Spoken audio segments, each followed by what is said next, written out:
आप बहुत परिचित हैं। आप प्रातः जब यज्ञ शुरू करते हैं तो क्या बोलते हैं? ईश्वर स्तुति प्रार्थना उपासना के मंत्र बोलते हैं, ऐसा ही है ना जी। तो ईश्वर स्तुति प्रार्थना उपासना का अंतिम मंत्र अग्ने नय सुपथाराणि अस्वान् विश्वानि देववरुणानि विद्वान् योजस्व चूराणवेनो भूशान्तेन भक्तिं विधेम। ये ईश्वर स्तुति प्रार्थना उपासना के मंत्रों में अंतिम मंत्र है। तो इससे हम ईश्वर से कैसे प्रार्थना करें, क्या प्रार्थना करें, ये इस मंत्र का विषय है। तो सबसे पहला शब्द है अग्ने। क्या है? अग्ने। आपको पता है वेद कितने हैं? 4। कितने वेद हैं? 4। पहला वेद ऋग्वेद, दूसरा यजुर्वेद, तीसरा सामवेद और चौथा अथर्ववेद। तो ऋग्वेद, यजुर्वेद, सामवेद और अथर्ववेद ये 4 वेद हैं और इनमें सबसे पहला वेद है ऋग्वेद। ऋग्वेद का पहला मंत्र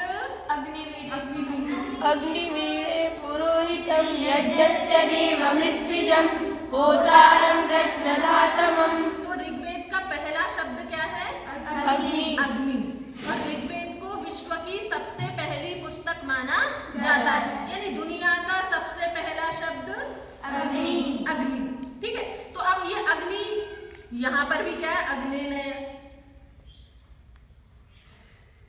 एक कल्पना करके देखो, यदि जीवन में आंखें नहीं होती तो कैसा होता?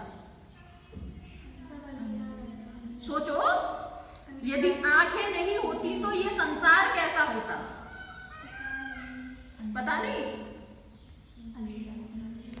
कोई फायदा था इतने बढ़िया बढ़िया पेड़ होने का, इतने सुंदर दृश्य होने का, कहीं पहाड़, कहीं झरने, कहीं नदी, कहीं समुद्र, कहीं क्या बोलते हैं खजूर के लंबे लंबे पेड़, कोई फायदा था? बड़े बड़े सुंदर सुंदर भवन, बड़े बड़े किले, कोई मतलब रहता था उनका? क्यों? हम तो देख ही नहीं पाते। सोच के देखो कैसी होती ये दुनिया यदि आंखें ही नहीं होती। आंखें क्या काम करती हैं? देखने का, है ना। हमें दुनिया दिखाती है, ये दुनिया है कैसी, ये संसार कैसा है, इसको दिखाने का काम है आंखों का। मैं एक छोटा सा अर्थ बता रही हूँ। अग्नि का सबसे पहला काम क्या है? दिखाना। अग्नि का पहला काम क्या है? दिखाना। क्योंकि आप में से बहुत सारे बच्चे तर्क संग्रह पढ़ते हैं, है ना जी। और जहां आप तेज को पढ़ते हैं तो तेज में क्या पढ़ते हो? तेज कहाँ रहता है? कृष्ण ताराग्रवर्ती। वो तो तेज बताया ही है, आदित्य लोके, और साथ में क्या बताते हैं? कृष्ण ताराग्रवर्ती। यानी वो तेज है, लेकिन हमारे अंदर, हमारे शरीर में कहाँ तेज है? हमारी आंख में जो काला दिखाई दे रहा है ना जी, ये काला जो तारा है इसके अंदर भी तेज है। इसी तेज के माध्यम से हम क्या कर पाते हैं? दुनिया को देख पाते हैं। पर कब देख पाते हैं? जब इस तेज का उस तेज के साथ में संबंध होता है। जब सूर्य का प्रकाश होता है तभी आंखें काम करती हैं, जब अंधकार होता है तो आंखें काम नहीं करती हैं। अभी पीछे 2-3 दिन लाइट बहुत परेशान कर रही थी, तो क्या आप शाम के समय पढ़ पा रहे थे? शाम का स्वाध्याय कर पा रहे थे? नहीं। क्योंकि आपके पास में आंख तो थी, लेकिन आप उस आंख का प्रयोग क्यों नहीं कर पा रहे थे? क्योंकि इस तेज का उस तेज के साथ में संबंध नहीं था। अब ये कहेंगे रात में कहाँ सूर्य निकलता है? सही बात है ना वैष्णवी जी, रात में कहाँ सूर्य निकलता है। लेकिन जो ये विद्युत दिखाई देती है ना, ये जो जलती है, ये जो जलती है, ये सब उसी विद्युत का, उसी सूर्य का क्या है? प्रतिबिंब है, उसी के प्रतिनिधि है, उसी का छोटा रूप है। तो हमें पहला शब्द समझ में आया। अग्नि माने क्या है? अग्नि माने क्या है? प्रकाश। जब हमारे जीवन में अंधेरा आता है, यानी हमें सारी बड़ी पूरी लाइट में बैठे हुए हैं और वो जीवन में अंधेरा किस प्रकार का होता है? हम सही गलत का निर्णय नहीं कर पा रहे होते, हम सोच ही नहीं पाते। हम कहते हैं अरे मुझे तो कुछ सूझ ही नहीं रहा है, मेरा तो दिमाग ने ही काम करना बंद कर दिया है। ऐसी स्थिति आती है, है ना। तो उस स्थिति में जब हम सब कुछ निराश हताश होकर के व्यक्ति कहाँ चला जाता है? ईश्वर के सानिध्य में, ईश्वर के सामीप्य में बैठ जाता है तो आंखें बंद करके भी क्या है, अंदर से प्रकाश आता है। प्रकाश आता है यानी ज्ञान होता है, हमें प्रेरणा मिलती है, हमें उत्साह मिलता है। तो परमपिता परमात्मा कैसा है? प्रकाश स्वरूप है। अग्नि का एक और गुण है, अग्नि क्या करती है? बुराई को नष्ट करती है। क्या करती है? प्रकाश तो करती ही करती है अग्नि। दूसरा अग्नि का काम क्या है? बुराई को नष्ट करती है। जैसे आपके कपड़ों में स्मेल हो जाए, बदबू हो जाए तो क्या करते हैं?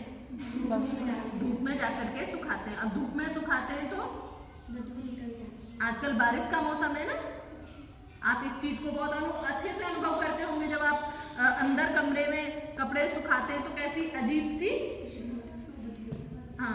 अजीब सी गंध आती है, लेकिन आप उस कपड़े को जब धूप में जाकर के डाल देते हैं तो वो स्मेल, वो गंध क्या है?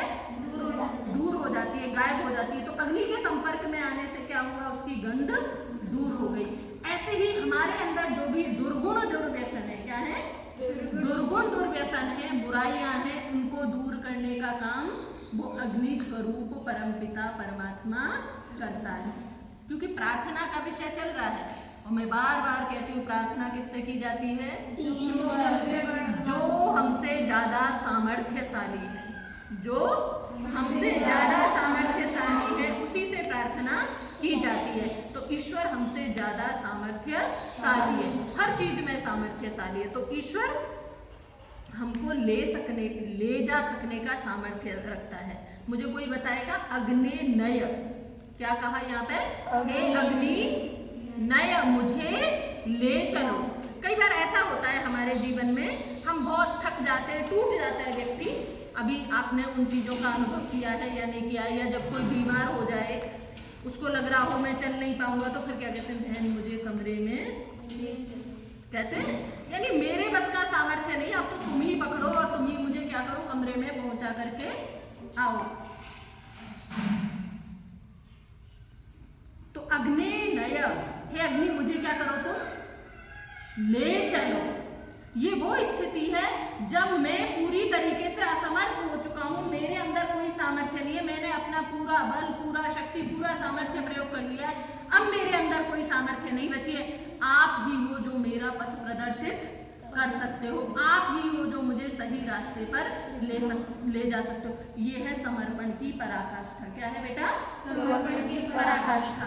यानी जब हमें किसी के ऊपर अत्यंत विश्वास होता है, पूर्ण विश्वास होता है, तब हम उसको अपने आप को पूरा समर्पित कर देते हैं। नय में और चलो में अंतर है।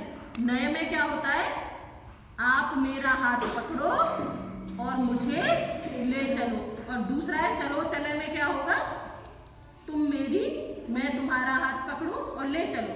तुम्हारा हाथ पकड़ने में यह है कि मैं इसका हाथ कभी भी छोड़ सकती हूँ, जब मेरा मन होगा तब मैं छोड़ दूंगी। लेकिन यदि उसने मेरा हाथ पकड़ रखा है तो कभी याद कीजिएगा, मेले में गए हो? जी। सभी गए हैं? जी। जब मेले में जाते हैं तो क्या करते हैं? पिताजी आपका हाथ पकड़ते हैं। क्यों? यदि आपको अपना हाथ पकड़ा दिया तो कहीं अच्छा सा गुब्बारा दिख गया, कहीं बढ़िया सा झूला दिख गया, या कोई अच्छी सुंदर सी दुकान दिख गई, तो तुम क्या करोगे? हाथ छुड़ा करके निकल के जा सकते हो, छूट सकते हो। इसीलिए वो क्या करते हैं? हाथ पकड़ लेते हैं, कहीं भटक ना जाए, कहीं छूट ना जाए, क्योंकि मेले में हो गया तो मिलना भी मुश्किल है। तो वो क्या है? ईश्वर क्या है? हमारा पिताओं का भी पिता है। उसके प्रति इतना समर्पण कि ईश्वर जैसे पिताजी मेले में पकड़ के ले जाते हैं और कहीं भटकने नहीं देते और पूरा मेला भी हम आराम से घूम आते हैं, वैसे ही आप हमें क्या है? ले चलिए। अब कहाँ ले चलिए? शब्द है सुपथ। कहाँ ले चलिए? सुपथ, अच्छे मार्ग पर जो है हमें ले चलिए। और कैसे मार्ग पर ले चलिए? राये। क्या है? राय बोलते हैं धन, ऐश्वर्य, संपत्ति। देखो भैया, दुनिया में रहना है तो सबको धन चाहिए, रुपया चाहिए, गाड़ी चाहिए, बंगला चाहिए, मकान चाहिए, दुकान चाहिए, सब सारी वस्तुएं, सारी चीजें जो है चाहिए। तो क्या कहा कि हमें राय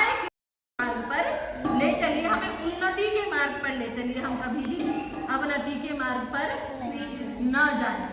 ठीक है, तो ये क्या आसमान किसको ले चलो, आसमान नए लेके किसको चलो, हमें लेकर के चलो। और क्या विश्वानि देव वयुनानि विद्वान, और कहाँ लेकर के चलो, विश्वानि। विश्वानि का मतलब क्या होता है, संपूर्ण, सारा, है ना। संपूर्ण को क्या है आप देव, देव भी ईश्वर के लिए कहा है, ईश्वर है परमपिता परमात्मा, क्योंकि आप देते हो।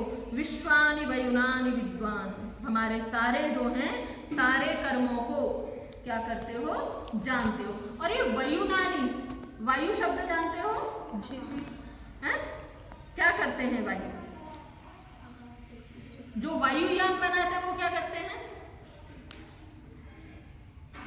पक्षियों को देखा, जैसे पक्षी क्या है आकाश में उड़ते हैं, उनके पंख हल्के होते हैं, तो उसी की आकृति को, उसी की संरचना को रख करके उन्होंने विमान की रचना की। यानी विशेष ज्ञान पाया ना, विशेष मेहनत की, विशेष पुरुषार्थ किया। तो ये कह रहे हैं आप क्या करते हो, हमारे श्रेष्ठ संपूर्ण प्रज्ञान, जो विशेष ज्ञान है, विशेष क्रियाएं हैं, उन सबको क्या करते हो, आप जानते हो।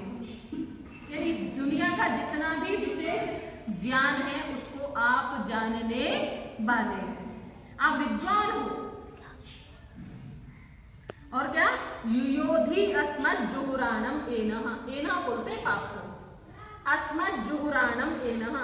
जुहुराणा, जू माने जैसे, ये बताओ टेढ़ा कुंगड़ा कौन चलता है, अच्छा, तो कह रहे जो बुरे आचरण है, बुरे व्यवहार है, जो कुटिल आचरण है, उनसे क्या कर दो, हमें झगड़ा करवा दो, लड़ाई करवा दो। अब जिससे लड़ाई हो जाती है, झगड़ा हो जाता है, क्या हो जाता है, हम उससे दूर रहते हैं, उसके पास नहीं जाते ना भाई, उससे तो क्या है हमारा झगड़ा हो रखा है। तो झगड़ा करना है, किससे करना है, बुराइयों से झगड़ा करना है, बुरे लोगों से झगड़ा करना है, यानी बुरे लोगों से दूर रहना है, बुराइयों से क्या है, दूर रहना है। तो यह क्या, युयोधि अस्मत् जुहुराणम एनः, इस पाप रूप कुटिल आचरण को हमसे क्या कर दो, हे ईश्वर दूर कर दो, हमें उससे बहुत दूर रखिए।